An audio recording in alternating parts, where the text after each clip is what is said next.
Tętniący życiem most Karola, zegar nazywany cudem techniki, biblioteka posiadająca unikatowe zbiory czy wieża będąca kopią paryskiej wieży Eiffla. Praga to miasto wielowymiarowe. Co roku przyciąga miliony turystów, którzy chętnie odkrywają liczne restauracje, tajemnicze zakamarki i fascynującą historię. Pokażę Wam dzisiaj najciekawsze miejsca tego miasta, te znane ze wszystkich przewodników, jak i te mniej oczywiste. Zaczynajmy! Kierując się od strony dworca autobusowego, pierwszą atrakcją, od której rozpoczynam zwiedzanie stolicy Czech, jest Brama Prochowa. Brama dawniej służyła m.in. jako magazyn prochu, stąd też wzięła się jej obecna nazwa. Dzisiaj budowla pełni rolę tarasu widokowego, ale również stanowi imponujące wejście do Starego Miasta. Nie mogę sobie odmówić tego widoku, dlatego zanim ruszę w stronę rynku, to wchodzę na jej szczyt, aby zobaczyć dachy praskich kamienic.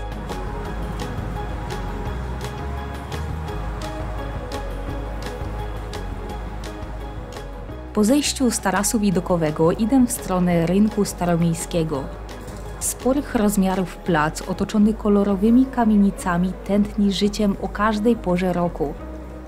Jednak głównym obiektem na rynku jest ratusz z zegarem astronomicznym. Zegar powstał ponad 600 lat temu i do dzisiaj bezbłędnie wskazuje nie tylko godzinę, ale również stanowi źródło informacji na temat pór roku, faz księżyca czy położenia słońca.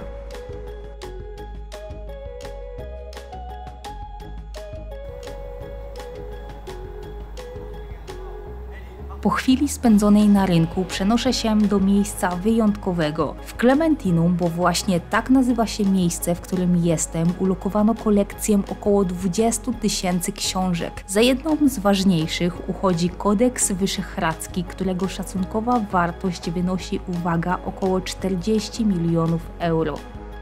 Następnie pani przewodnik prowadzi całą grupę krętymi schodami na szczyt 68-metrowej wieży astronomicznej.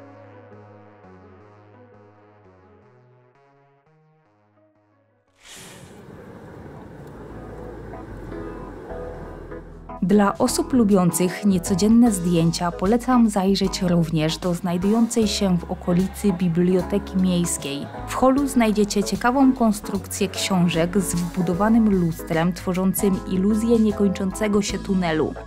Mnie jednak trochę odstrasza dość długa kolejka, dlatego od razu kieruję się w stronę słynnego mostu Karola. Jest to najstarszy most praski i jeden z najpopularniejszych w Europie. Od rana do nocy, niezależnie od pory roku, z jednego brzegu Wełtawy na drugi przeprawia się dzień w dzień niezliczona ilość turystów. Długi na ponad pół kilometra most zdobi 30 figur patronów i świętych. Spacer urozmaicają uliczni malarze, muzycy czy sprzedawcy drobnych pamiątek. Na obu krańcach możemy dostrzec wieże mostowe, a całość zwieńcza niesamowita panorama na królewską dzielnicę Hradčany. Po przejściu na drugą stronę odwiedzam niewielką atrakcję, raczej z akcentem humorystycznym. Miejsce nazywane najwęższą ulicą Pragi to szerokie na zaledwie pół metra przejście pomiędzy budynkami, na końcu którego znajduje się kawiarnia z widokiem na most Karola. Spacerując po Pradze nie sposób pominąć pracę Dawida Cernego. Jest to czeski artysta, a jego rzeźby stały się ważnymi atrakcjami miasta. Sztuka Cernego jest odważna, nakłaniająca do myślenia, a często również kontrowersyjna.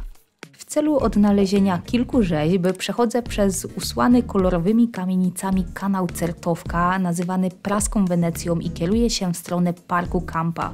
Właśnie tutaj odnajduję olbrzymie niemowlęta posiadające kody kreskowe zamiast twarzy. Te same niemowlęta wspinają się również po wieży telewizyjnej Ziskow. W całej Pradze prac Cernego jest naprawdę sporo, dlatego warto być czujnym.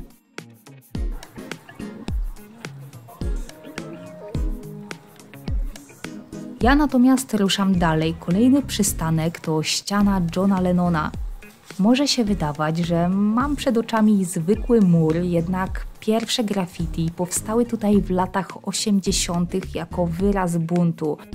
a namalowane obrazy często bazowały na twórczości Beatlesów. Dzisiaj ściana nadal żyje i stała się symbolem miłości, pokoju i wolności.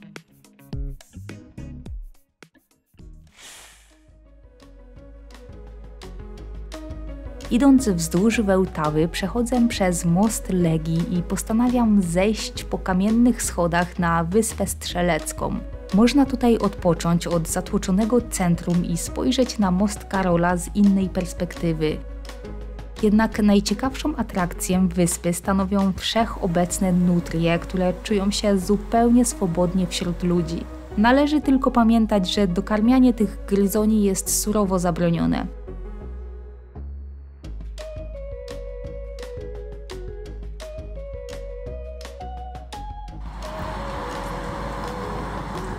Po krótkim odpoczynku kontynuuję spacer wzdłuż Wełtawy, docierając pod tak zwany tańczący dom.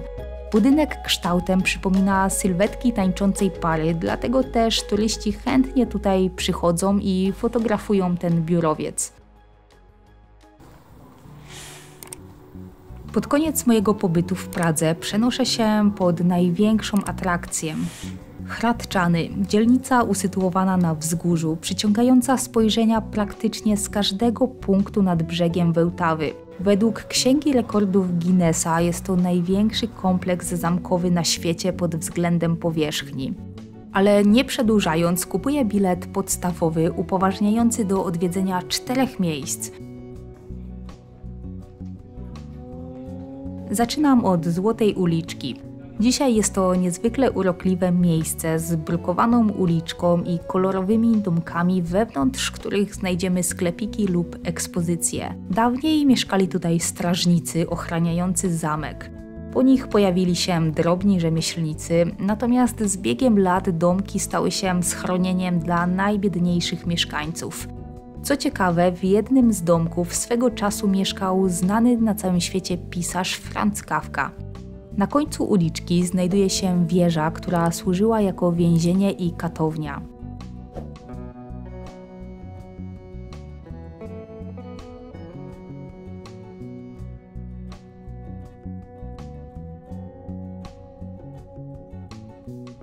Przed wyjściem ze Złotej Uliczki wchodzę jeszcze na piętro, aby zobaczyć kolekcję zbroi i oręża.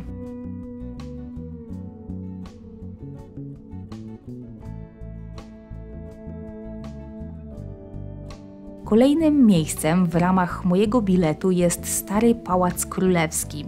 Muszę przyznać, niestety, że samo wnętrze nie robi na mnie dużego wrażenia, choć warto jest zwrócić uwagę na ciekawie zdobiony sufit.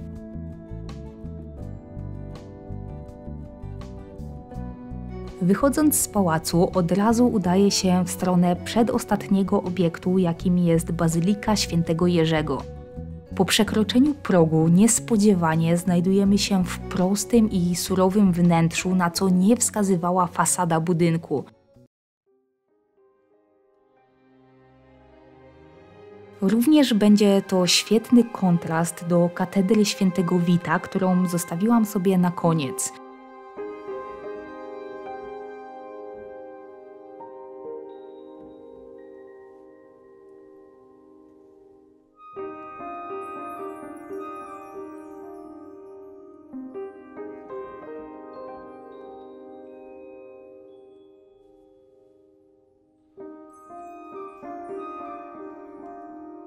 Muszę przyznać, że katedra robi piorunujące wrażenie już z zewnątrz, a po wejściu do środka od razu moją uwagę przyciągają wielobarwne witraże.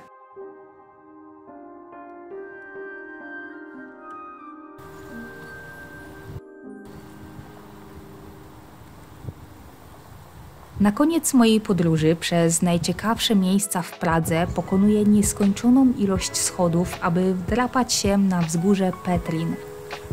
Na szczycie znajduje się wieża widokowa wzorowana na paryskiej wieży Eiffla. Ja niestety jestem zbyt wcześnie, w związku z czym kasy biletowe są jeszcze nieczynne.